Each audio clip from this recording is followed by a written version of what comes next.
नमस्कार दोस्तों। Book audio में बहुत बहुत स्वागत करता हूं मैं आपका दोस्त ब्रजेश।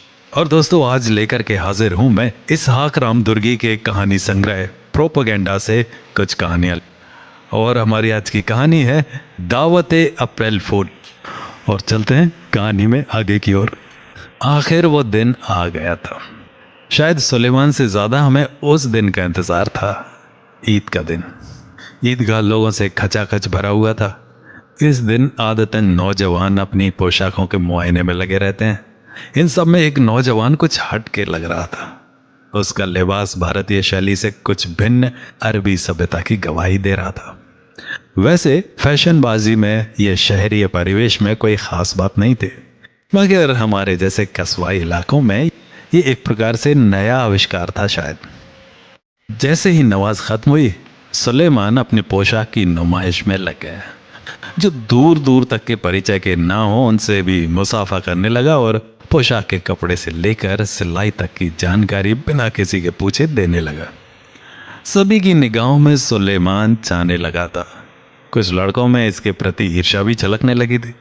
उनमें से हम दो भी थे। हमें किसी तरह पीछे छुड़ाकर घर जाने की जल्दी थी, लेकिन सुलेमान हमें जाने की इजाजत कैसे देता। उसको तो जितना हो सके उतना अपने लिबास का प्रदर्शन करना था। इस कारण हम दोनों को अगल बगल शागिर्दों की भूमिका निभानी पड़ रही थी। चेहरों पर बनावटी मुस्कान लिए मैं और सिराज सुलेमान की पोशाक की सफलता में शरीक रहे। उधर सुलेमान हमसे अपनी तारीफ के पुल बनवाता रहा। उसके विचार से इस बार की ईद में उसने बाजी मार ली थी। इसके बाद तो कई दिनों तक अपनी लिबासी फतह का डंका पीटता रहा। लिबासी फतह से वो काफी प्रसन्न रहने लगा था। आए दिन कुछ नया करने की ताक में लगा रहता। इस सिलसिले में हमसे भी सलाह मशवरा करता, लेकिन अंततः अपनी राय ही को वाजिब ठहराता। गर्मी के दिन थे, इम्तिहान करीब थे। सिराज और मैं 10वीं में थे, सो हमें बोर्ड की परीक्षा की तैयारी करनी थी। हम अपना ज्यादा समय पढ़ाई में लगाने लगे। सुलेमान हमें पढ़ाई के नुस्खे देने आया करता। पढ़ाई के तरीकों से अधिक अपने स्व अनुभवों को काल्पनिक जामा पहनाकर ऐसे पेश करता मानो गोल्ड मेडलिस्ट रहा हो, लेकिन जमीनी हकीकत कुछ और ही होती। खैर, हम भी आदी हो गए थे अपने स्वघोषित मुर्शद की दंत कथाओं से, लेकिन सहन की भी एक सीमा होती है। पानी सर से ऊपर चढ़ने लगे तो हाथ पैर मारना लाजिम होता है। भाषण का सिलसिला ना खत्म होते देख सिराज ने पहल की। सल्लू भाई, कल 1 अप्रैल है ना? सिराज की बात को बड़े ही हल्के में लेते हुए सुलेमान कहने लगा, हाँ तो इसमें क्या खास बात है? मैंने इसे और थोड़ा नाटकीय रंग देने का प्रयास किया। भाई, वो अपनी खासुल खास वाली तरकीब इस बार कुछ खास हो जाए अप्रैल 1 के दिन। सुलेमान पर मेरी बात का भी उतना खास असर पड़ता नहीं दिख रहा था। शायद उसने भांप लिया होगा कि हम ट्रैक चेंज कर रहे हैं। इस दखलंदाजी की सजा तो भुगत नहीं थी। कुछ देर खामोश रहा, शायद अपमान के लिए कोई जरिया ढूंढ रहा था।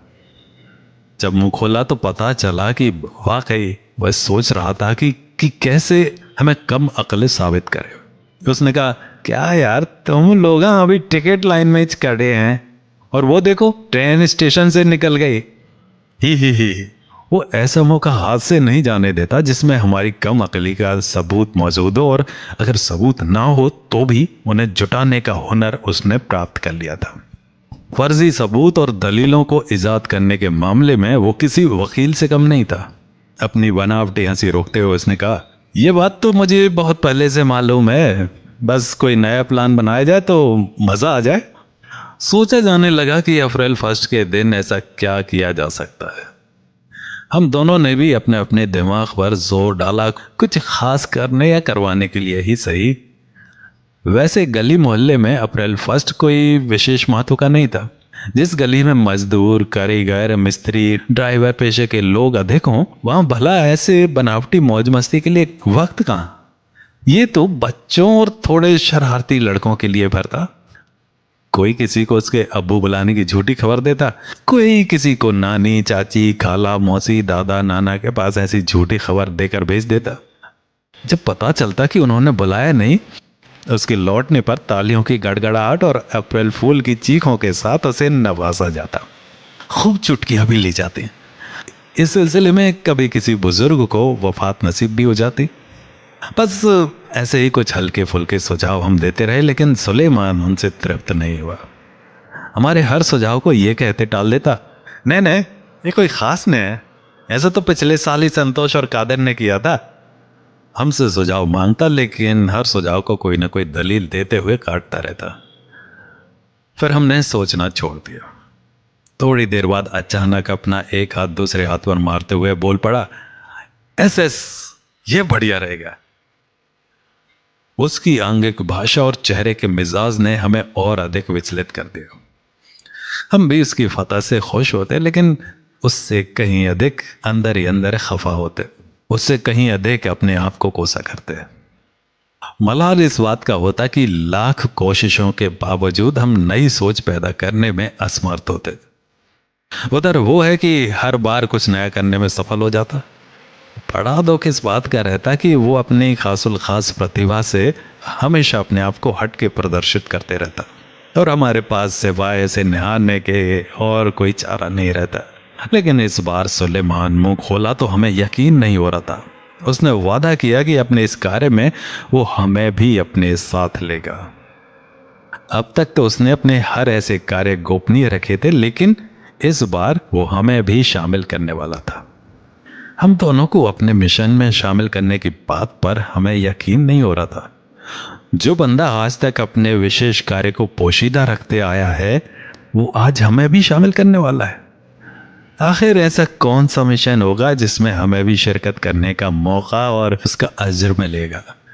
और कहानी जारी रहेगी अगले अंक में। तो मिलते हैं अगले अंक में। नमस्कार।